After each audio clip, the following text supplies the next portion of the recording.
살인하지 말라입니다. 굉장히 단순하죠? 제목이 단순합니다. 단순하지만 절대로 단순하지 않습니다. 산상수훈의 대부분의 말씀도 마찬가지겠지만 많은 사람들이 이 말씀을 그냥 쉽게 지나치거나 혹은 우리가 앞서 살펴봤던 것처럼 바리새인처럼 말씀을 문자 안에만 갇혀서 해석하는 일이 얼마나 많은가 하는 일들을 하는 생각을 저는 하게 됩니다. 지난 두 번의 시간을 통해서 우리가 17절부터 20절까지에 나타난 우리 주님과 율법과의 관계죠. 우리 주님과, 이걸 다시 말하면 복음과 율법과의 관계에 대해서 살펴봤습니다. 주님은 이에 대해서 말씀하시기를 당신은 율법을 폐하러 온 것이 아니고 율법을 완전케 하기 위해서 오셨다, 이렇게 말했습니다. 그리고 이에 대해서 결론적으로 말씀하시기를 20절에서 이렇게 말씀하죠. 지난주에 살펴봤는데 너희 의가 서기관과 바리새인보다 낫지 아니하면 결단코 천국에 갈 수 없다, 이렇게 말씀하셨습니다. 즉 이 말씀은 서기관과 바리새인들이 가지고 있는 그들의 의라고 하는 것은 결국 원래 하나님이 율법을 통해서 의도하셨던 혹은 말씀을 통해서 의도하셨던 그 율법의 정신이나 율법의 목적과는 전혀 상관없이 그들 자신의 의를 드러내고 그들의 의를 자랑하며 또한 겉으로만 나타나는 문자에만 관심을 갖도록 하는 왜곡되고 변질된 인간의 의였다, 이렇게 말하는 것이죠. 그러므로 이렇게 이들이 자신들 스스로가 왜곡시켜 만들거나 쌓은 그 인간 자신의 의로는 절대로 구약의 율법이 목적하는 그 정신이나 혹은 영에 이를 수가 없고 오히려 하나님의 의를 대적하는 의를 만들어놔요. 그거를 로마서 1장에서는 불의, 이렇게 말했어요. 불의, 하나님의 의를 대적하는 의다. 그래서 이 불의가 되므로 그런 의로는 절대로 천국에도 갈 수 없을 뿐만 아니라 오히려 하나님을 대적하는 것이 된다, 대적하는 죄가 된다, 이렇게 말한 것입니다.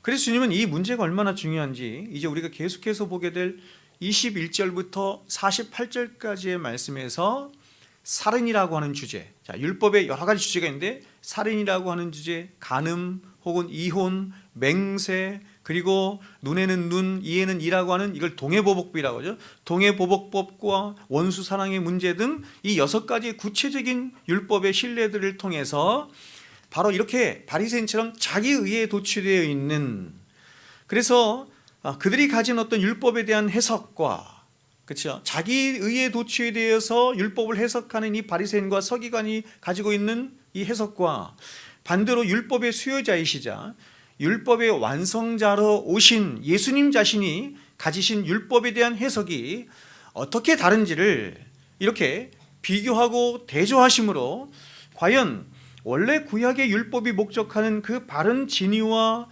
혹은 정신과 그 영이 무엇인지에 대해서 지금 예수님이 아주 장황하게 밝히시고 있는 것이에요.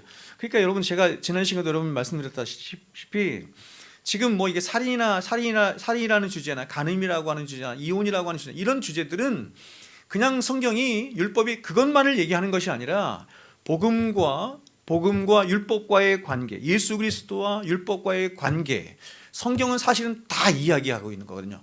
이것에 대해서 예를 들어서 풀어서 말씀하시는 것이다, 이렇게 말할 수 있는 것입니다. 그래서 우리가 21절부터 48절까지 이어지는 말씀을 보면 각각의 구체적인 예시마다 주님은 이렇게 계속해서 말씀을 반복하는 거예요.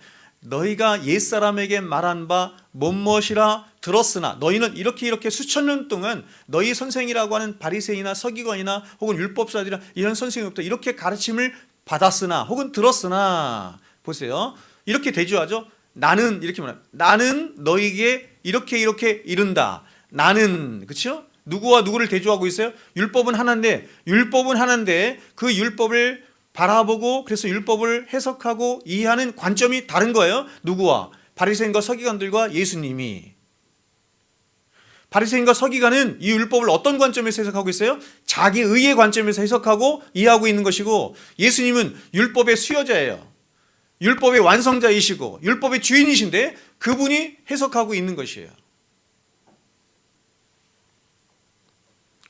그래서 그들이 그렇게 오랫동안 들어온 율법에 대한 해석이나 이해와 반대로 이 율법의 수요자이시자 완성자이신 예수님 자신이 가시는 이 율법에 대한 해석이 과연 어떻게 근본적으로 다른지를 이 6가지 예시를 통해서 계속해서 말씀하시는 거예요. 주님 바로 이런 첫 번째 신뢰를 바로 오늘 본문 21절부터 26절까지의 말씀에 등장하는 바로 첫 번째 주제요. 살인이라고 하는 율법의 주제를 가지고 가장 먼저 뭐를 설명하신다? 예수님 자신과 율법과의 관계, 혹은 복음과 율법과의 관계를 설명하신다. 이렇게 말하는 거예요. 혹은 율법의 정신. 왜냐하면 율법의 정신은 결국 누구를 향해 있어요? 예수님을 향해 있으니까. 이해하시죠? 끄떡끄떡 하셔야 돼. 자, 오늘 본문을 말씀 보시면 주님은 가장 먼저 이렇게 말해요. 옛사람에게 말한 바 살인하지 말라. 누구든지 살인하면 심판을 받게 되리라 하였다는 것을 너희가 들었으나. 참 굉장히 어려운 거예요. 그러니까 이걸 풀어주지 않으면 알 수가 없어. 슥 지나가는 거예요. 자, 지금 주님이 이 말씀을 하시면서 십계명의 10가지 계명 중에 6번째 계명을 가지고 유대인들이 가지고 있는 유대인들의 어떤 보편적인 율법에 대한 오류와 왜곡이 무엇인지를 설명하시는 거예요. 그리고 이어서 이렇게 말하죠. 나는 너에게 이렇게 이른다. 나는 너에게 이렇게 이른다 하며 이번에는 율법의 수요자로서 그 율법이 목적하며 지향하는 그 진의에 대해서 말씀하시는 거예요. 그러니까 여러분, 이 율법이 뭘 의미하는지, 뭘 목적하는지는 누가 가장 잘 알 수 있어요? 율법의 주인이, 율법의 수요자, 율법의 주인이 누구예요? 예수님이에요. 이게 모세의 율법 같지만 모세의 율법이 모세가 준 것이 아니라 하나님이 주신 거잖아요. 그 하나님이 누구신데? 예수님이시잖아요. 그래서 예수님을 선지자다 이렇게 부르죠. 영원한 선지자, 선지자를 보내신 분이에요. 그 선지자가 누구죠? 모세라고 하는 선지자를 보내신 진짜 선지자, 영원한 선지자 예수님. 그렇다면 여러분, 이렇게 예수님이 오시기 전까지 지난 수천 년 동안 유대인들이 가지고 있었던 율법에 대한 보편적인 오류가 무엇일까요? 먼저 이들은 이 6번째 계명이 가지는 본래 의도나 목적이나 정신을 단순히 이것입니다. 살인이라고 하는 어떤 구체적인 행위 안으로 축소시켜 버리고 제한시켜 버리는 율법의 왜곡을 가진 거예요. 그러니까 여러분, 지금 이 6번째 계명을 통해서 말씀하고 싶어하는 진리는 다른 것인데, 훨씬 더 큰 것인데, 유대인들은 수천 년 동안 이 6번째 계명을 살인이라고 하는 어떤 구체적인 행위 안으로 축소시켜서 율법을 그렇게 문자적으로 가둬버렸다 이렇게 말하는 거예요. 다시 말해, 하나님이 10계명을 주시고 그 가운데 특별히 10계명 중에 이 6번째 계명인 살인하지 말라라는 계명을 주신 것은 하나님이 살인이라고 하는 어떤 행위에 초점을 맞춰서 이 계명을 주신 게 아니고, 이 6번째 계명이 가진 더 근본적인 율법의 정신과 목적을 바로 살인하지 말라라고 하는 어떤 율법의 대표적인 주제를 가지고 이 주제를 통해서 말씀하시고 있다 이렇게 말할 수 있는 것입니다. 그런데 이들은 이 율법이 가진 정신과 목적은 다 무시한 채 이 6번째 계명을 그저 구체적인 한 행위로 축소시켜 이해하고 있는 것입니다. 그 이유가 뭐라 그랬어요? 그 이유가 왜 이들은 율법의 정신이나 율법의 진정한 진리는 보지 못하고 껍데기만 봐요? 왜 문자 하나만 같이 있어요? 이유가 뭐예요? 자기 의 때문에 그렇다고요. 인간의 의 때문에 그렇다고요. 지금도 똑같아요, 여러분. 지금도 똑같습니다. 여러분, 우리가 성경을 본다고 성경을 이해하느냐? 택도 없는 얘기입니다. 성경을 보는데 성경을 대부분 다 제대로 못 보거든요. 정직하게 보지 못해요. 우리를 정직하게 보지 못하도록 하는, 성경을 정직하게 보지 못하도록 하는 우리 안에 있는 죄의 원흉이 뭐냐면 인간의 의예요.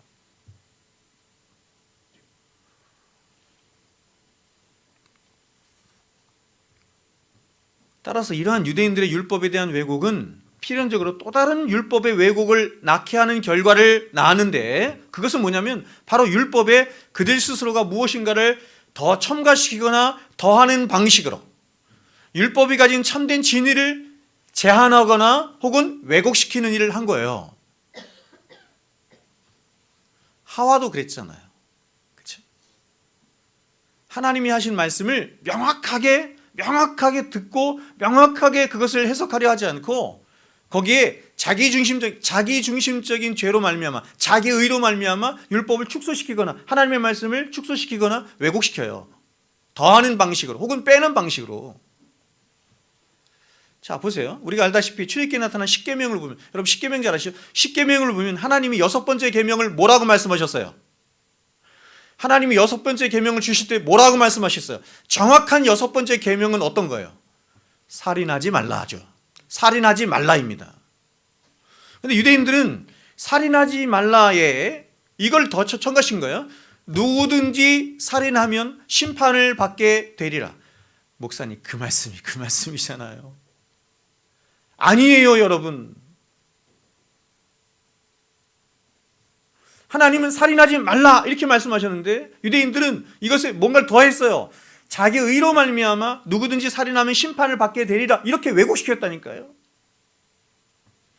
하나님은 아담과 하와에게 너 이거 따먹는 날에는 죽고 죽으래 무트 타무트 이렇게 말씀하셨는데 이들은 어떻게 왜곡시켰어요? 죽을까 하노라.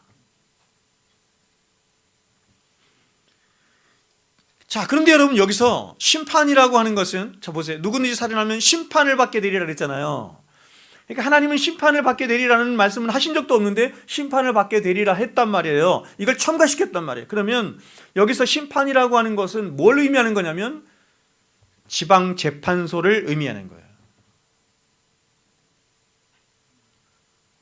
누구든지 살인하면 심판을 받게 되리라. 여기서 심판이 지옥 가리라 이런 뜻이 아니라 지방재판소를 말하는 거예요. 그러므로 지금 이들이 이 6번째 계명을 말할 때 이들은 이 6번째 계명을 원래 하나님이 이 6번째 계명을 통해 말씀하시고 싶어 하셨던 그 어떤 목적이나 의도와는 전혀 달리 살인이라고 하는 어떤 구체적인 한 행위에 국한시켜서 이렇게 하는 겁니다. 너희가 살인을 하여 피를 흘리면 재판관에게 재판을 받아서 형벌을 받게 될 것이다. 감옥에 가게 될 것이다. 이렇게 해석을 한 거예요. 이렇게 하나님의 말씀을 왜곡시킨 거예요. 굉장히 축소된 의미죠. 자, 그렇다면 여러분 하나님이 이 10계명의 제 6번째 계명에서 살인하지 말라라고 하셨을 때 이 살인하지 말라라고 하신 율법의 진정한 의미와 목적은 무엇일까요? 그것은 이렇습니다. 먼저 하나님이 살인하지 말라라고 하실 때 그것은 단순히 사람을 죽이지 말라라고 하는 의미가 아니에요. 우리가 구약 성경을 보면 하나님은 때로 사람을 죽이라 명령하시잖아요. 때로는 하나님의 구약 성경의 율법에 사람을 죽이라 명령하십니다. 살인이나 사형을 허용하시는 경우가 있습니다. 예를 들어서 다른 사람을 납치하거나 부모를 구타하거나 근친상간을 하거나 수간을 하거나 무당짓을 하는 사람에 대해서 하나님은 살해를 명하셨습니다. 선지자라고 하는 자가 예언을 하는데 거짓 예언을 해. 그럼 돌로 쳐 죽여라 그랬습니다. 마찬가지로 하나님은 오늘날에도 법을 통해서 사회의 정의나 질서에 심각한 도전을 주는 사람들에 대해서 사형까지도 집행할 수 있도록 권위를 어디에 주셨다? 국가라고 하는 것에 두셨다. 그래서 여러분 사형제도는 성경이 지지하는 바예요. 그리고 전쟁을 하다가 사람을 죽일 수도 있고 정당방위에 의해서 사람을 죽일 수도 있죠. 그러므로 살인을 하지 말라라고 하는 것은 절대로 사람을 죽여서는 안 된다라는 의미가 아니고 이것의 가장 1차적인 의미는 뭐냐면 이런 뜻이에요. 불법적인 살인을 해서는 안 된다 이런 뜻입니다. 그래서 여러분 소위리문답 제69문을 보면 이렇게 소위리문답도 질문하고 답을 해요. 들어보세요. 제6계명 살인하지 말라에서 금하신 것은 무엇입니까? 이 말씀의 의미가 무엇입니까? 이렇게 묻는 거예요. 그러자 제6계명이 금하는 것은 우리 자신의 생명과 이웃의 생명을 보세요. 불의하게 빼앗거나 해하는 일들을 해서는 안 된다는 것입니다. 그럼 여러분 왜 우리는 사람을 죽여서는 안 될까요? 그것은 인간이란 존재는 그렇죠? 코끼리를 죽이지 말라, 사자를 죽이지 말라, 어떤 다른 짐승을 이런 거 없잖아요. 오히려 그 모든 것들을 하나님 성경은 뭐라고 해요? 우리의 일용할 양식으로 주셨다 이렇게 말하죠.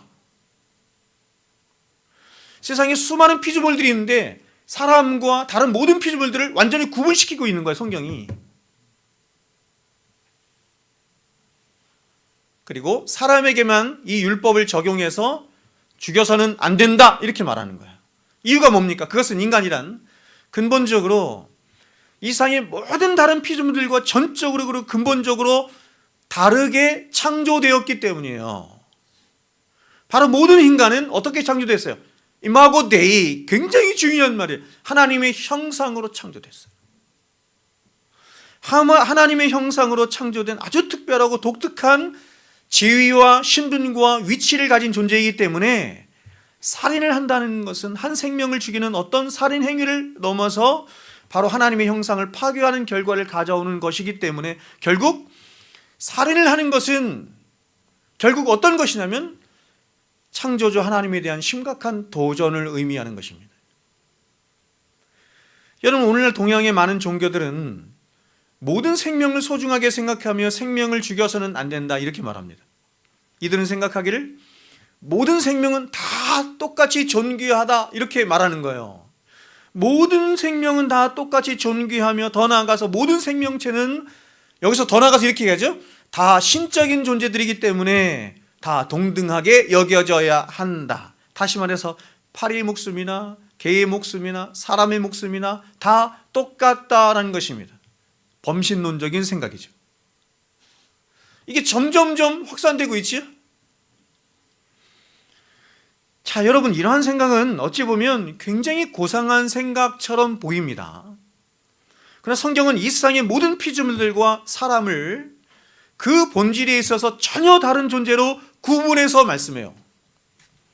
물론 사람은 하나님이 지으신 피조물 가운데 하나입니다. 사람은 아무리 해야 피조물일 뿐인 존재로 하나님이 아니에요. 신이 아니에요. 하나님이 가장 미워하시는 것은 사람이 하나님 행세를 하는 거예요. 하나님 흉내를 내는 거예요. 하나님과 인간 사이에는 절대로 넘어설 수 없는 무한한 차이와 격차와 구분이 있는 거예요. 하나님은 하나님이세요. 우리는 피조물이에요. 그러나 여러분, 그럼에도 불구하고 하나님은 오직 사람에게만 무엇을 입혔냐면 하나님의 형상을 입혀 창조하셨습니다. 하나님을 빼닮았다라고 하는 것은 1차적인 의미는 뭐냐면 하나님과 같은 인격체로 도덕적인 존재로 창조하셨다 이런 말이에요. 사자나 코끼리나 기린이나 바다의 물고기 중에 인격적인 존재가 있어요? 없죠. 도덕적인 존재가 있어요? 없죠.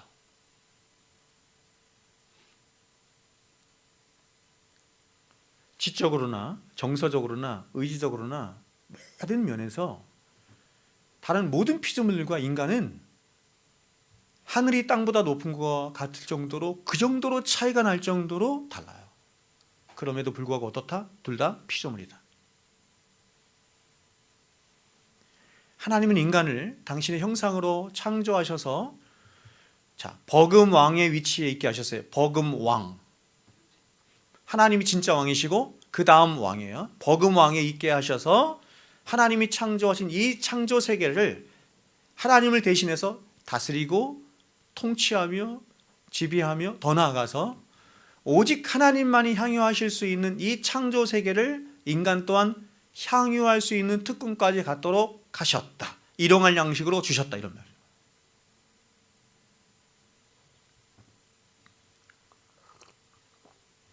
창세기 1장 이렇게 말하죠. 하나님이 가라사대 우리의 형상을 따라 우리의 모양대로 우리가 사람을 만들고 그로 바다의 고기와 공중의 새와 육축과 온 땅에 기는 모든 것을 다스리게 하자 하시고 하나님이 자기 형상 곧 하나님의 형상대로 사람을 창조하시되 남자와 여자를 창조하셨습니다. 하나님은 온 천지 만물을 창조하신 후에 그 모든 창조에 꼬신 인간에게 하나님이 창조하신 모든 만물들을 하나님을 대신하여 그들을 다스리고 통치하며 더 나아가 향유할 수 있는 실로 엄청난 특권과 책임까지 함께 부여하신 것입니다. 그래서 인간이 도덕적인 존재, 인격적인 존재가 된 이유가 여기 있는 거예요. 책임이 부여돼요. 사자가 양 100마리를 뜯어 죽였어요. 잡아먹었어요. 그렇다고 해서 너 도덕적으로 문제 이렇게 얘기하지 않아요.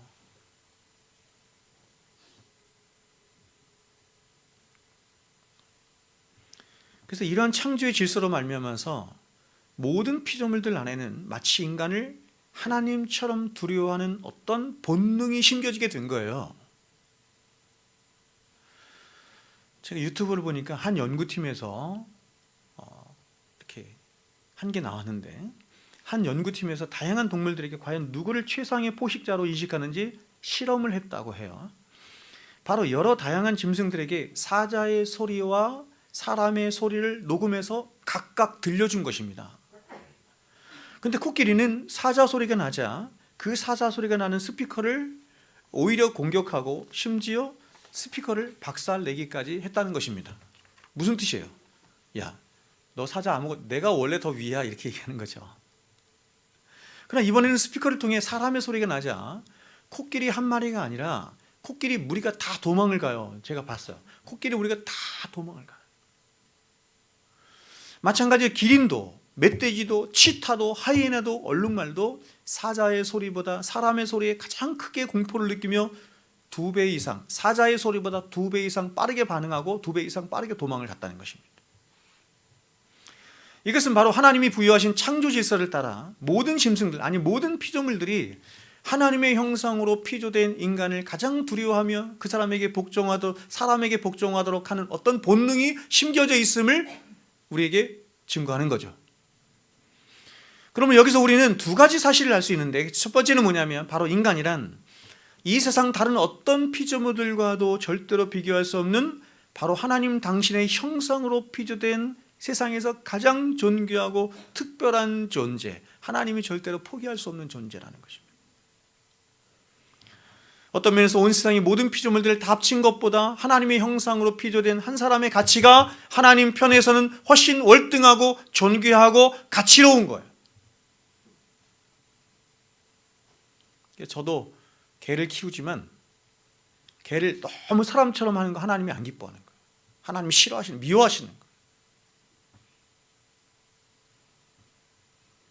그러나 그럼에도 불구하고 인간은 피조물의 한계 안에 있는 존재이자 하나님 다음에 위치해 있는 존재로서 피조물로서 생각할 그 이상의 생각을 절대로 품어서는 안 되는 것이며, 더 나아가서 하나님의 명령대로, 하나님의 말씀대로, 그리고 무엇보다 하나님의 마음과 하나님의 사랑으로 다른 세상의 모든 피조물들을 하나님을 대신해서 잘 다스리고 통치할 의무와 책임을 갖는 것이에요.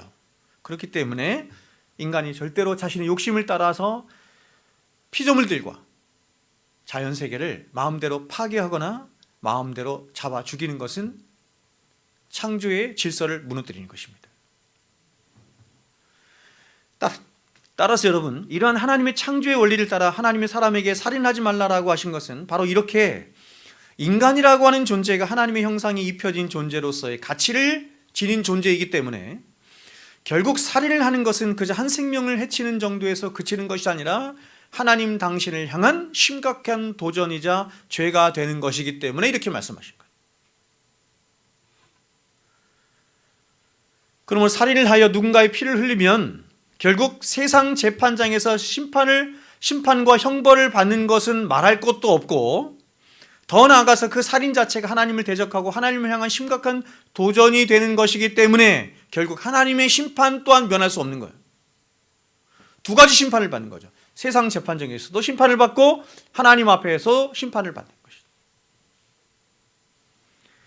그런데 유대인들은 이런 하나님의 계명을 그저 재판관에게 재판을 받는 행위로 축소시켜서 그렇게 율법을 왜곡시킨 것입니다. 그러므로 이러한 해석을 따라 이들은 자신들은 살인을 하지 않았기 때문에, 특별히 바리새인들은 자신과 사람들을 구분시켰잖아요. 그래서 자신들은 살인을 하지 않았기 때문에 이 6계명 앞에 자신들은 얼마든지 떳떳하다라고 너스레 했던 거예요. 가장 대표적인 사람이 누구예요? 조금 이따 말씀드릴게요. 부자 청년이에요. 거기다가 이들은 이렇게 이 살인하지 말라는 계명을 문자적으로만 축소시키고 왜곡시켜 버려서 우리가 하나님의 계명에 순종해야 할 그 이유를 그저 우리가 하나님의 심판을 두려워함으로 심판을 면하기 위한 정도의 수준에서 율법을 그렇게 축소시키고 왜곡시킨 것입니다. 그러나 여러분, 하나님이 우리에게 율법을 주신 목적도, 말씀을 주신 목적도 그러하거니와 우리가 하나님의 말씀에 순종하고 그 말씀을 따라 살아가야 할 가장 궁극적인 이유는, 이것을 다른 말로 하면 하나님이 우리에게 말씀과 율법을 주신 이유는 그 말씀과 율법에 순종하지 않으면 우리가 하나님이 내리시는 형벌과 심판을 받을 것이기 때문에 그런 것이 아니라, 그래서 우리로 하여금 그 심판에 대한 두려움과 정죄함을 갖도록 하기 위함이 아니라 바로 이 율법을 통해서 우리 자신이 부인되고 기각되게 하심으로 궁극적으로 이런 우리를 구원하시고 사랑해 주신 오직 하나님만을 의지하고 하나님만을 사랑하는 진짜 하나님의 백성이 되도록 하시기 위함이다, 이렇게 말합니다. 우리는 이러한 유대인들의 뿌리 깊은 생각을 주님 앞에 나온 부자 청년의 예를 통해서 우리는 알 수 있습니다. 우리가 알다시피 이 부자 청년은 주님 앞에 나와서 이렇게 주님께 물었습니다. 주님, 내가 무슨 선한 일을 하여야 영생을 얻을 수 있습니까? 내가 무슨 선한 일을 행해야 영생을 얻을 수 있습니까? 이렇게 묻습니다. 그러자 주님은 네가 생명에 들어가려면 계명들을 지키라 하시며 십계명의 한쪽 면을 말씀하시죠. 십계명이 두쪽 면이 있는데 그 중에서 한쪽 면을 말씀하시는 거예요. 그래서 이 청년이 무엇이라 대답하냐면 이렇게 대답합니다. 그 청년이 가로되 이 모든 것들은 내가 어려서부터 다 지켜 행하여 싸우니 아직도 무엇이 부족하오리까? 자, 지금 우리가 율법명 갖고 얘기하는데 율법명뿐만 아니라 다른 모든 계명들도 이렇게 율법을 문자적으로 문자 안에만 축소시켜 말한다고 한다면 이렇게 부자 청년 같은 대답이 나올 수밖에 없는 거예요.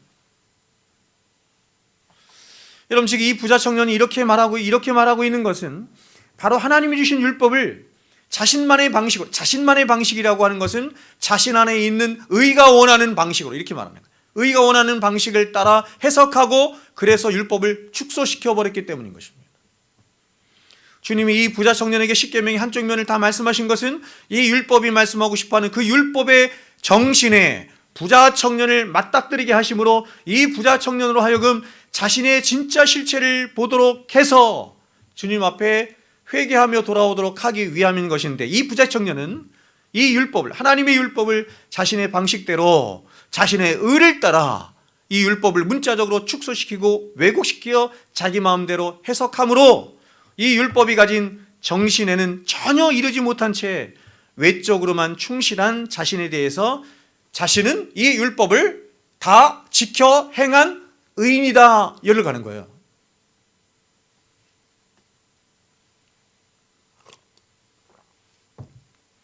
우리가 갈라디아서를 통해 보다시피 이 세상에는 하나님의 계명을 다 지켜서 하나님 앞에 의롭다 할 육체가 없다, 이렇게 성경은 말씀하죠.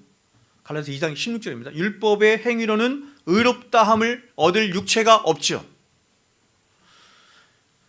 여러분, 하나님은 구약의 613가지의 율법을 10가지로 축소시켜서 우리에게 주셨습니다. 그게 뭐예요? 십계명이죠.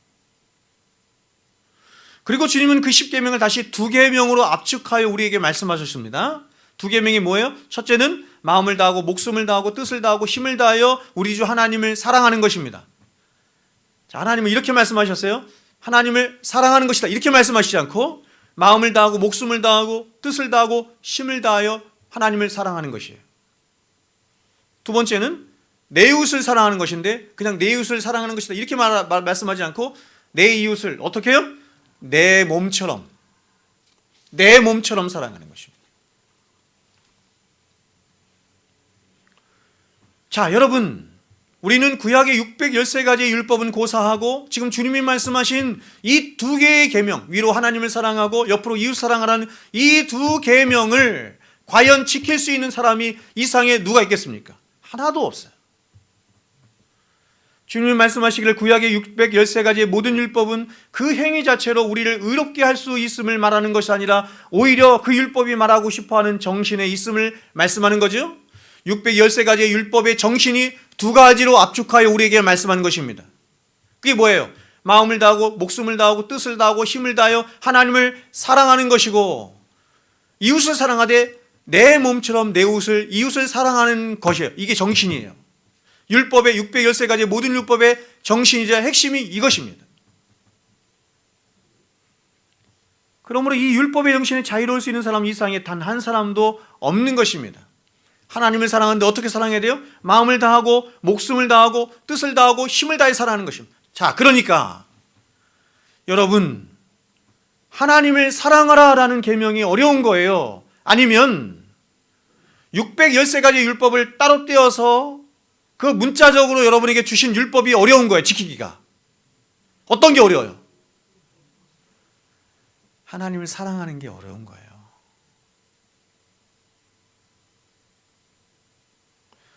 613가지의 율법을 정신은 빼고, 그 율법이 목적하는 정신이나 영이나 그 진리는 빼고 그냥 문자적으로만, 지금 제가 6계명 살인하지 말라라는 계명에 이 문자적인 의미가 어떤 것인지를 축소시켜서 얘기했잖아요. 이 유대인들이. 그런 식으로 613가지 율법을 지켜 행하는 것이 어렵냐? 아니면 613가지 율법을 하나하나가 다 그런 것이지만 율법이 목적하는 바, 하나님을 사랑하고 이웃을 사랑하는 거예요. 그럼 이게 어렵냐? 뭐가 어렵다고요? 이게 어려운 거예요, 정신이. 왜 어려워요? 왜 어려워요? 하나님을 사랑하는데 어떻게 사랑해야 돼요? 마음을 다해 사랑해야 돼요. 목숨을 다해서 사랑해야 돼요. 뜻을 다하고 힘을 다해 사랑해야 되는 것이거든요. 그렇게 사랑할 수 있는 사람이 어디 있어요? 바리새인들이 다 지켜 행해요. 바리새인들은 이 613가지도 모자라서 장로들의 유전이라고 하는 것을 만들어서 지킨 사람들이라니까요. 근데 그들은 단 한 번도 그 율법이 613가지의 율법이 목적하는 바, 그 정신에 부합하는 바, 마음을 다하고 뜻을 다하고 힘을 다해서 목숨을 다해서 하나님을 사랑해 본 적은 한 번도 없는 거예요. 이웃을 사랑한다고 그들이 많이 구제도 하고 11조를 아껴서 그들은 다 구제하는 데 썼어요. 근데 구제를 하면서도 정말로 내 몸처럼 그들을 사랑해서 구제한 적은 한 번도 없어요. 그럼 그들은 왜 그렇게 모든 율법을 다 지켜 행했느냐? 이유는 한 가지예요. 자기 의 때문이에요.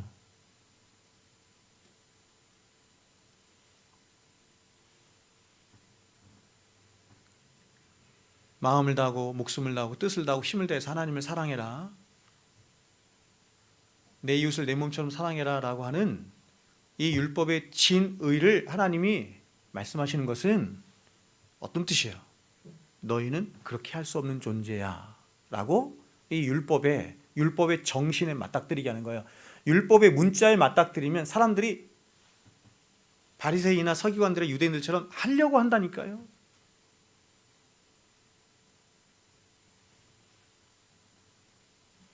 자, 로마서 7장을 보면 바울은 우리에게 이렇게 말을 합니다. 들어보세요. 로마서 7장에 그런즉 우리가 무슨 말을 하리요? 율법이 죄냐? 그럴 수 없느니라. 율법으로 말미암지 않고는 내가 죄를 알지 못하여서. 자, 죄의 기능을 말하는 거예요. 율법으로 말미암지 않고 내가 죄를 알지 못하였으니 곧 율법이 탐내지 말라 하지 아니하였다라면 내가 탐심을 알지 못하였으리라. 그러나 제가 기회를 타서 계명으로 말미암아 내 속에서 온갖 탐심을 이루었나니 이는 율법이 없으면 죄가 죽은 것이라. 죄가 죽은 것이, 죄가 죽었다는 얘기는 뭐냐면 율법이 가입하자면 죄가 죽었다는 얘기는 죄가 없다는 얘기 아니라 죄를 죄로 모른다 이런 뜻이에요. 전에 율법을 깨닫지 못했을 때에는 내가 살았더니 내가 살았어요. 계명의 이름에 죄는 살았고 나는 죽었네요. 자, 여러분 이게 무슨 말일까요? 율법이 와서 탐하지 말라라고 하기 전까지 바울 자신은 율법으로는 흠이 없었다 이렇게 말을 해요. 근데 율법을 진짜로 깨닫는 일이 있게 되자, 율법을 진짜로 깨닫는 일이라는 것은 뭐냐면 그 율법이 가진 그 정신이 무엇인지를 깨달았다 이런 뜻이에요. 그 진위가 뭔지를 깨닫다는 뜻입니다. 깨닫는 이자, 죄가 자신에게 살아났어요. 율법을 지금 바리새인처럼 문자적으로만 해석하니까 난 살인하지 않았어, 죄가 없다 이렇게 말한 건데, 율법의 정신에 딱 맞닥뜨리자 내가 살인자였구나 이렇게 됐다는 것입니다. 이 말을 풀어드리면 자신이 율법을 왜곡시킴으로 죄를 축소시켰을 때에는 살인하지 말라 하신 율법을 그저 외적인 사건으로만 취급해서 나는 율법을 다 행했으니 나는 의로운 존재구나 라고 했다는 겁니다. 근데 진짜 율법이 원하는 바, 율법의 정신을 바로 보고 깨닫는 일이 있게 되자 비로소 자신 안에 있는 죄가 선명하게 드러나면서 자신이 진짜 죄인이라는 사실을 깨달아 알게 되었다는 것이에요. 자, 여러분 어떻습니까? 오늘 이 유대인들처럼 오늘을 살아가는 저와 여러분 또한 율법을 하나님이 주신 이 귀한 율법을 그리스도께로 인도하도록 하는 몽학 선생이 이 귀한 율법을 이렇게 축소시키고 이렇게 왜곡시켜서 하나님 앞에 마치 자신이 의로운 척, 죄 없는 척, 다른 사람들과 다른 척 그렇게 하고 있지는 않나요? 저는 오늘날 이 유대인들이 범하고 있는 이 외식과 자기 기만의 죄가 우리들 안에도 아주 편만하게 자리 잡고 있다고 믿고 있습니다. 하나님의 말씀이 가진 그 정신과 목적은 다 버린 채 그저 내 방식대로, 내 의의 방식대로 말씀을 축소시키고 왜곡시켜서 스스로가 하나님 앞에 죄 없다 하며 스스로가 하나님 앞에 나는 의롭습니다 하는 일들이 아주 편만하게 있는 거예요. 오늘 주님은 바로 이런 유대인들을 향해서 율법의 수여자이자 완성자로서 원래 율법이 가진 그 정신과 바른 목적이 어떤 것인지 밝혀내심으로 제6계명의 이 율법을 어떻게 하고 계세요? 온전케 하고 계세요. 온전케 하신다는 말은 뭐냐면 율법이 가진 그 정신을 밝혀내시고 있다 이런 뜻이에요. 자, 22절 전반부 보세요. 이렇게 말하죠. 나는 너에게 이르노니, 자, 율법의 정신을 밝혀내십니다. 너에게 형제에게 노하는 자마다 심판을 받게 되고.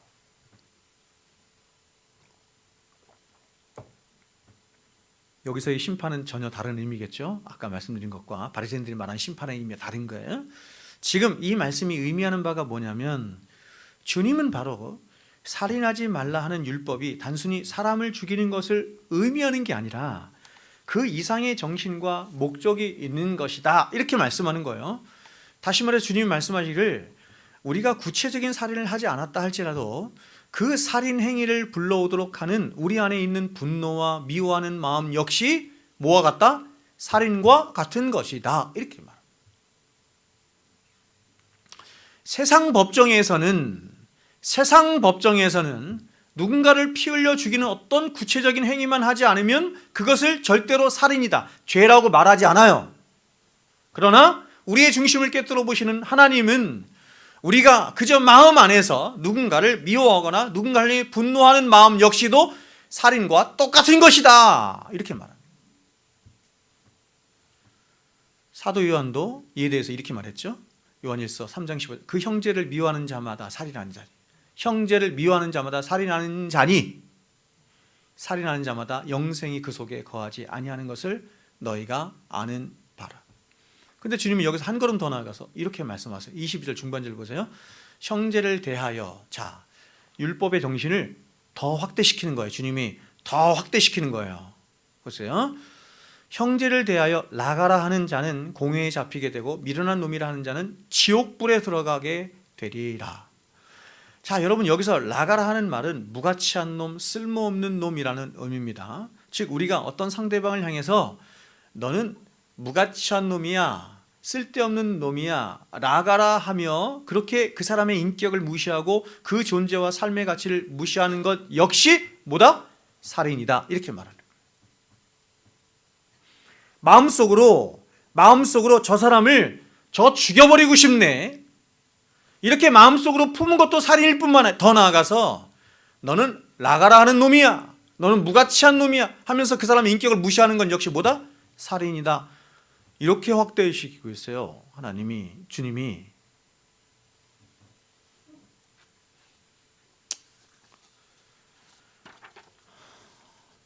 그러면 결국 사람을 칼로 찔러서 죽여서 죽이는 것도 살인이고, 그렇죠?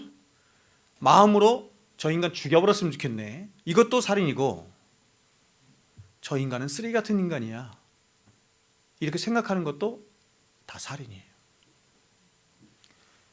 살인하지 말라라고 하는 하나님의 말씀, 그렇죠? 6계명의 정신에 의하면, 지금 주님이 풀어주시잖아요. 정신에 의하면 다 살인이에요. 자, 여러분, 이제 주님은 이렇게 율법을 바르게 해석한 후에 이 율법을 이루고 성취하기 위한 우리에게 구체적이고 적극적인 적용을 말씀하세요. 자, 23절 24절 보겠습니다. 어떻게 적용하시나 한번 보겠습니다. 같이 읽겠습니다. 시작. 그러므로 예물을 제단에 드리려다가 거기서 너희 형제에게 원망될 만한 일이 있는 것이 생각나거든 형제와 화목하고 그 후에 와서 예물을 드리라. 여러분, 주님은 형제와 화해하는 일, 그렇죠? 화해하는 일, 이걸 영이라고 그래. 화해하는 일, 이걸 영 혹은 정신 혹은 목적 이렇게 말하는, 이 일이 얼마나 중대하고 시급하며 궁극적인 목적인지, 예배를 드리러 왔다가 형제에게 원망드릴 만한 일이 너에게 생각나면 그 예배를 중단하고 가서 형제와 화목한 후에, 왜? 그것이 목적이기 때문에. 우리가 하나님 앞에 예배를 드리는 목적이 그것이기 때문에, 말씀을 듣는 목적이 그것이기 때문에, 율법의 목적이 그것이기 때문에 그것을 한 후에 와서 예배 드려, 이렇게 말해요. 성도된 저와 여러분에게서 가장 가치롭고 가장 복되고 영광스러운 일이 바로 하나님을 예배하는 것에 있는 것인데, 근데 주님은 그 예배를 중지하고 형제와 화목한 후에 다시 오라 하시는 것입니다. 즉 주님은 우리가 죄를 품고 예배를 드린 한 그러한 예배 행위는 가치가 없는 것이다, 이렇게 말하는 것이에요. 마음이 없이, 중심이 없이, 애통하는 마음이 없이, 가난한 마음이 없이 그저 형식으로 와서 예배를 드린다고 그걸 예배라고 하지 않는다는 거예요. 그래서 성경은 이렇게 말하는 거예요. 시편 66편에 내가 내 마음의 죄악을 품으면 주께서 듣지 아니하시리이다. 헛된 제물을 다시 가져오지 말라. 분향은 나의 가증히 여기는 바요, 월삭과 안식일과 대회로 모이는 것도 그러하니 성회와 아울러 악을 행하는 것을 내가 견디지 못하겠노라. 내 마음이 너희의 월삭과 정한 절기를 싫어하나니 그것이 내게 무거운 짐이라. 내가 지기에 곤비하였노라. 너희가 손을 펼 때 내가 눈을 가리우고 너희가 많이 기도할지라도 내가 듣지 아니하리니 이는 너희의 손에 피가 가득함이라. 손에 피가 가득하고 죄악을 품고 더 나아가서 가난함도, 하나님 앞에서 겸손함도 가난함도 애통함도 없는 상태에서 예배 드려봐야 무슨 소용이 있냐. 오늘 많은 사람들은 생각하기를 삶은 어찌됐든 간에 예배만 빠지지 않고 예배만 잘 드리면 모든 죄가 다 용서받을 수 있을 것처럼 생각합니다. 삶이 어쨌든 하나님께 나아가 열심히 빌고 치성을 드리고 갖다 바치면 하나님이 얼마든지 감동받으시고 됐다 족하다 하시며 온갖 구하는 것들 다 주실 것이다 라고 생각하는 것입니다. 여러분, 그러나 이런 것은 기독교가 아닙니다. 이러한 것은 이방 종교나 샤머니즘에서 말하는 것이지, 기독교는 절대로 예배와 삶이 분리될 수 없는, 예배와 삶을 분리할 수 없는, 즉 하나님과의 관계, 우리의 모든 신앙의 초점과 중심이 맞춰짐으로 그 바른 관계 가운데 구체적인 삶으로 증거되어지는 종교가 기독교입니다. 그래서 기독교를 그러므로 이렇게 말하죠. 자, 26절 한번 보세요. 26절. 진실로 내게 이르노니 홀이라도 남김없이, 홀이라도 남김없이 다 갚기 전에는 결단코 거기서 나오지 못하리라.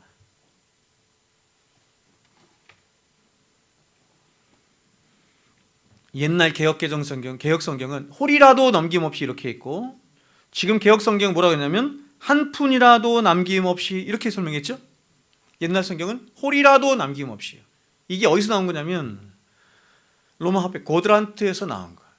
한 고드란트도 남김없이 이런 뜻이거든요.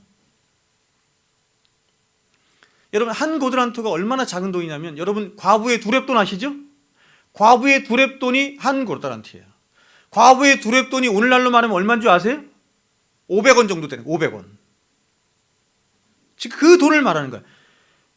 하나도 남김없이, 즉 적극적으로 하나도 남김없이 다 갚고 회복해야, 즉 하나님과의 막힌 담으로부터 나와야 비로소 너희의 기도의 문도 열리고 축복의 문도 열릴 수 있다, 이렇게 말하는 거예요.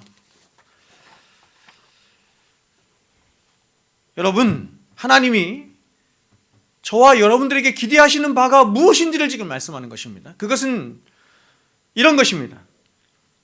적극적으로 듣기만 하여 속이는 일이 없이 적극적으로 가서 그 율법이 혹은 말씀이 원하는 바를 이루고 성취하고, 더 나아가서 사람들과 사귀고 교통하고 그들을 사랑하는 일이 너희 안에 있게 하라, 이렇게 말씀합니다. 그것이 율법을 이루는 것이고 율법을 성취하는 것이다, 이렇게 말합니다. 예수님은 율법의 성취자로 오셨잖아요. 예수님은 자신이 말씀이셨어요. 그분의 인격과 그분의 모든 것이 다 그냥 말씀 자체이셨는데, 이 땅에 오셔서 33년 동안 사시면서 그분의 모든 삶 자체가 그 말씀이 다 실천되고 행하여진 삶이었다, 이렇게 성취된 삶이었다, 이렇게 말합니다. 그저 다른 사람들에 대하여 살인하지 않고 나쁘지 하지 않는 그런 소극적인 율법의 행동이나 삶에 만족해서는 안 되고, 주님과 내가 화목하게 된 것이 그렇게 나에게 복되고 감격스럽고 영광스러웠던 것처럼, 다시 그 감격과 사랑으로 그 하나님의 사랑을 들고 사람들에게 가서 적극적으로 사람들과 사귀고 사랑하고 섬김으로 다 깨어지고 나눠지고 망가져 있는 이 세상을 그 사랑으로, 그 섬김으로 고치고 치유하는 그 작은 예수의 일을 하라, 이렇게 말하는 거죠. 여러분, 이 일이 얼마나 시급하고 중대한 문제인지 주님은 이것을 아주 구체적인 예시를 통해서 말씀합니다. 주님은 누군가와 분쟁이 생겨서 길을 가고 있는 중이라면 이렇게 말합니다. 재판정까지 가지 말고 노중에서 급히 사화하라. 자, 25절 보세요. 너를 송사하는 자와 함께 길에 있을 때 급히 사화하라. 그 송사하는 자가 너를 재판관에게 내어주고 재판관이 옥리에게 내어주어 옥에 가둘까 염려하라. 여러분, 우리는 모두가 다 인생의 노중에 있는 자들입니다. 인생의 노중에 있는 자들입니다. 즉 우리는 언제까지나 우리 인생이 지속되는 자들이 아니라 이제 언젠가 우리를 반드시 판단하시고 심판하실 우리 주님 앞에 가는 그 인생의 여정에, 어떤 사람은 초반에, 어떤 사람은 중반에, 어떤 사람은 약간 후반에 있는 자들일 뿐이에요.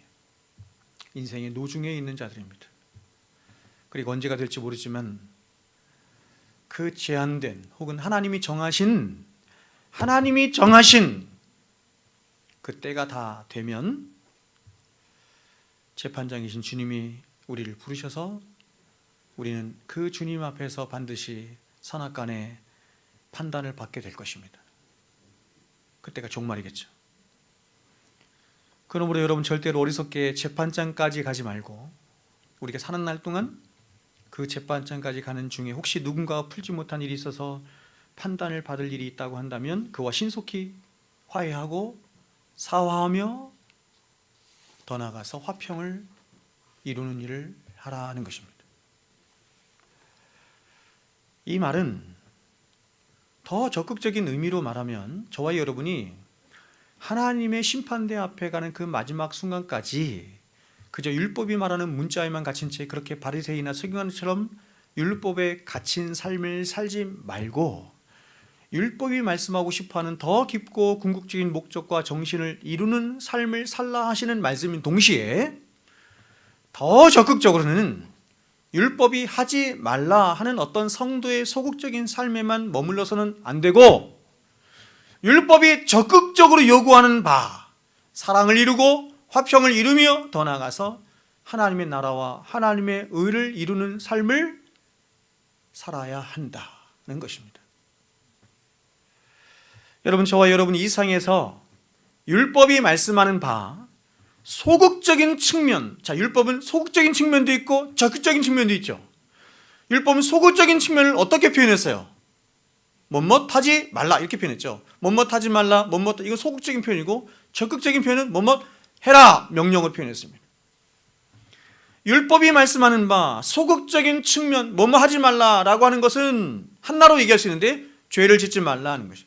그러나 이렇게 죄를 짓지 말라 하는 소극적인 삶만으로는 우리는 아무리 해야 원수와의 싸움에서 동점밖에 안 되는 거예요. 우리가 더 적극적으로 원수와의 싸움에서 원수의 골대 안으로 골을 넣어야 우리는 비로소 하나님의 뜻을 이루는 자로 살 수 있고 하나님의 나라와 의를 이루는 자로 삶을 살 수 있는 것이에요.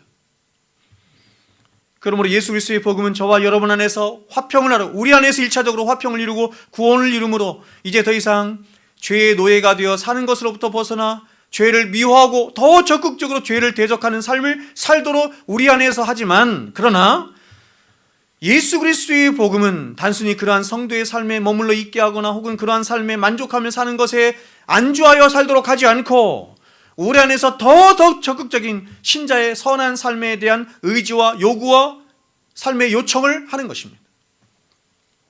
바로 예수 그리스도의 복음, 우리 안에 채워진 예수 그리스도의 의로 인해 만족되고 배부른 삶을 사는 것을 넘어서 더 적극적으로 그 예수의 의를 세상 속에서 이루고 성취하는 삶을 살도록 할 뿐만 아니라, 마찬가지로 우리 안에 화평을 이루는 삶을 넘어서 더 적극적으로 세상 속에서 화평을 이루고 화평을 성취하고 화평을 구하는 자로 살아가도록 하므로 결국 이 땅에서부터 적극적인 하나님의 통치가 이루어지는 하나님의 나라를 이루는 성도의 삶을 살도록 누가 요구한다? 우리 안에 있는 복음이 요구한다는 것입니다. 그러므로 여러분, 그리스도 예수 안에서 먼저 여러분이 구원을 경험하였고 화평을 경험하였으며 더 나아가서 하나님의 통치를 경험하였다고 한다면, 그래서 반드시 그 주님이 다시 오셔서 이 세상을 선악간에 심판하실 것이라고 하는 것을 믿고 확신한다고 한다면, 신자는 절대로 이 세상을 소극적이거나 관망적이거나 냉소적으로 살아가지 않아요.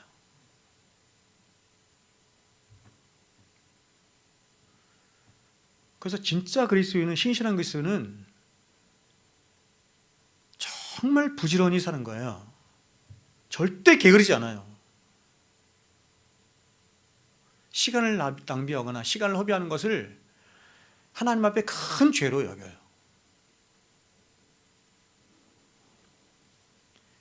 바로 자신은 인생의 노중에 잠깐 있는 자일 뿐만 아니라 그런 자신의 때가 절대로 영원하지 않다는 것을 알기 때문에 그는 자신의 생명에 다하는 그 마지막 순간까지 죄와 분투하며 사는 것은 말할 것도 없고, 더 적극적으로 자신에게 속한 모든 것이 다 하나님의 영광을 위하여 사용되도록, 그래서 자신의 인생 속에 있는 모든 것들이 홀이라도 남김없도록, 하나도 남김없도록 적극적으로 주님의 뜻을 구하고 주님의 나라를 구하며 주님의 영광을 구하는 삶을 사는 것이에요.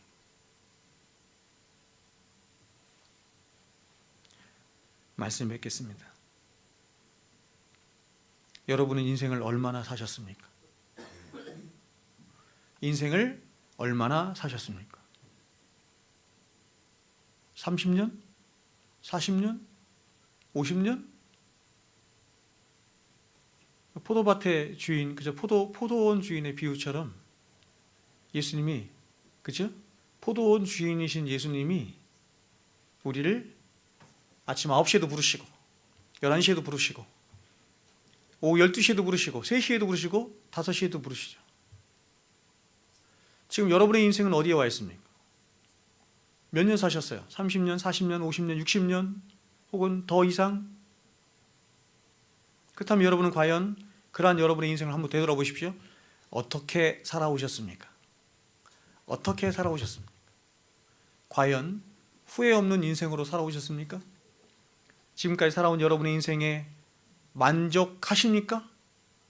하나님 앞에 정직하게 여러분의 인생에 만족하십니까? 그래서 잘 살아왔다고 자신 있게 말할 수 있습니까? 제가 예전에 여러분에게 한번 말씀을 드린 것 같은데, 설교 시간 말씀드린 것 같은데, 제가 잠실에 있을 때 친구가 4명이 찾아왔어요. 4명이 저희를 찾아왔어요. 어릴 때부터 굉장히 친한 친구들이었는데 4명이 너무 오랜만에, 한 10수년 만인 것 같아요. 10수년 더 된 것 같아요. 오랜만에 찾아왔어요. 세상적으로 저보다 10배, 20배 훨씬 잘 나가는 친구들입니다. 지금 10수년 전, 한 15년 전이니까, 그죠? 15년 전에 한 친구는 우리나라 굴지의 대기업 부장으로 있었고, 한 친구는 중소기업을 운영하는 사장이었고, 한 친구는 회계사였고, 한 친구는 검사였습니다. 4명이 찾아왔어요. 거기 목사가 낄 자리는 아니지만 제가 함께 갔습니다.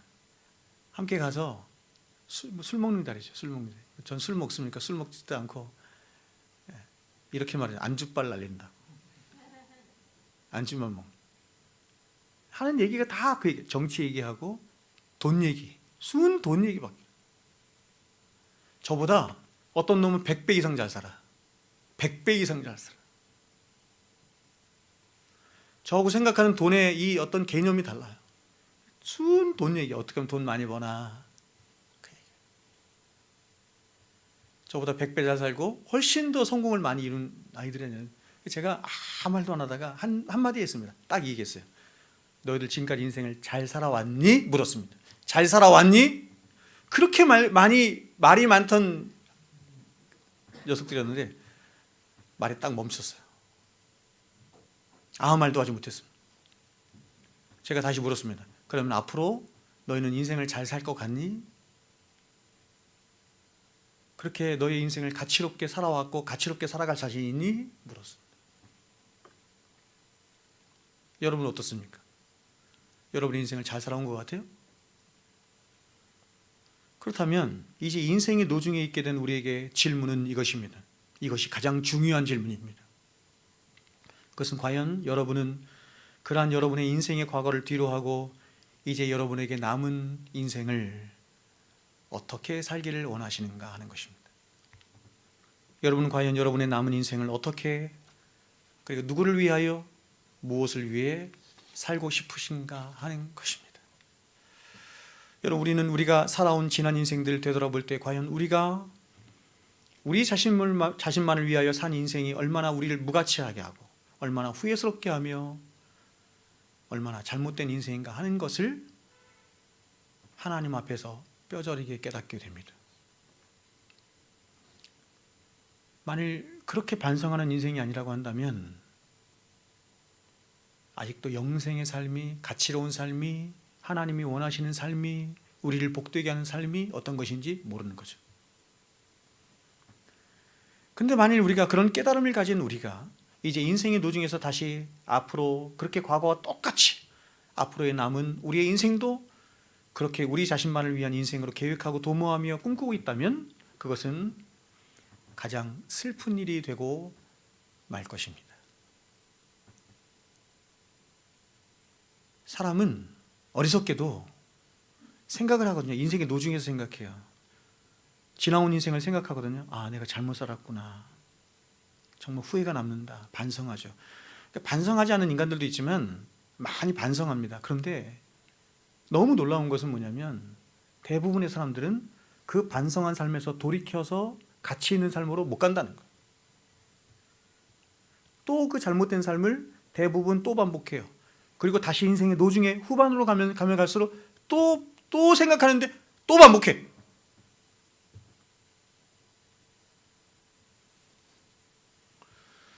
여기 서 있는 저도 수없이 하나님 앞에서 질문합니다. 일주일에도 여러 번 질문합니다. 하나님, 어떻게 살아야 합니까? 내가 어떻게 살기를 원하십니까? 흔히 목사들이 말하는 그런 어떤 성공적인 삶이나 세상 사람들이 말하는 그런 잘 먹고 잘 사는 삶 혹은 성공, 그런 거 말고 성경에서 말씀하고 있는 하나님이 원하시는 삶이 무엇인가를 가지고 고민해요.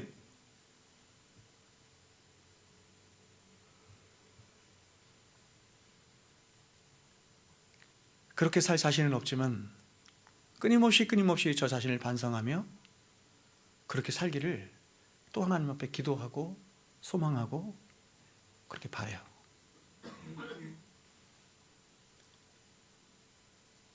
인생의 노중에 있는 성도 여러분들이요,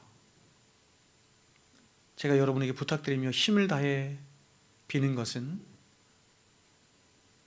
제발 여러분의 인생을 여러분 자신을 위한 일에 혹은 여러분의 탐심을 위한 일에 허비하지 말고 세상에서 가장 가치롭고 가장 영광스러우시며 무엇보다 여러분을 위해 물과 피를 다 쏟으사 여러분의 진짜 의가 되시고 생명이 되시고 구원이 되신 예수 그리스도 그분을 위해 사는 일에 여러분 자신을 산 제사로 드리는 여러분이 되시라는 것입니다. 그거 알잖아요. 다 알죠? 그래서 계속 반성해야 되는 거예요. 그래서 기도의 자리가 중요한 이유가 거기에요. 말씀의 자리가 중요한 이유가 거기에요. 또 까먹거든요. 또 까먹어. 오늘 말씀을 드리면서 그렇지, 그렇게 살아야 되는데 이틀만 지나면 다 까먹어. 아니, 이틀만 지나면 다 까먹는 게 아니라 예배당 딱 나가는 순간 까먹어.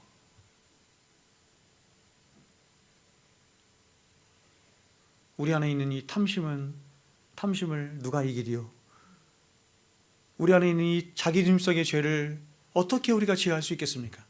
방법 하나밖에 없어요. 말씀과 기도로 거룩하여가 아니이다. 말씀과 기도로 거룩하여가 아니이다. 여러분, 재판장 되신 주님을 만나는 때가 이제 곧 머지않은 때에 반드시 저와 여러분에게 올 것입니다. 세상에 많은 지식들이 있지만, 많은 진리라고 하는 것들이 있지만 절대로 부인할 수 없는 한 가지 진리, 모든 사람들이 경험할 수밖에 없는 한 가지 진리, 그것은 다 죽는다는 거예요. 성경은 그 죽는 것으로 끝나지 않고 하나님의 심판대 앞에 선다, 이렇게 말합니다. 그때까지 홀이라도 남김없이 하나님께 청지기 된 여러분에게 남겨주실 모든 것들을 다 그분을 위해서, 그분의 영광을 위하여. 영광이라는 말은 무겁다는 말이에요. 하나님은 너무너무 가치로우시고 너무너무 무거우신 분, 우리가 가히 측량할 수 없을 만큼 무거우시고 가치로우시고 영광스러우신 분, 한 나라를 위해서 우리가 살고 혹은 어떤 대통령을 위해서 함께 수고하고 노력한 굉장히 가치로운 일이겠지만 한 나라의 대통령보다 혹은 한 나라보다 온 세상보다 수만 배 수억만 배 더 가치롭고 영화롭고 위대하신 분 하나님, 우리에게 있는 모든 인생을 홀이라도 남김없이 그분을 위해서 살 수 있다고 한다는 것보다 우리를 더 영광스럽게 하는 것이 어디 있겠습니까? 여러분의 중심과 마음과 눈을 그분께 고정시키시고 그분의 이름의 영광을 위하여, 주기도문 첫 번째에서 말하는 것처럼 그분의 이름의 영광을 위하여 우리 자신을 산제사로 드리는 일이 저와 여러분 안에 있기를 주 이름으로 축원합니다. 기도하겠습니다.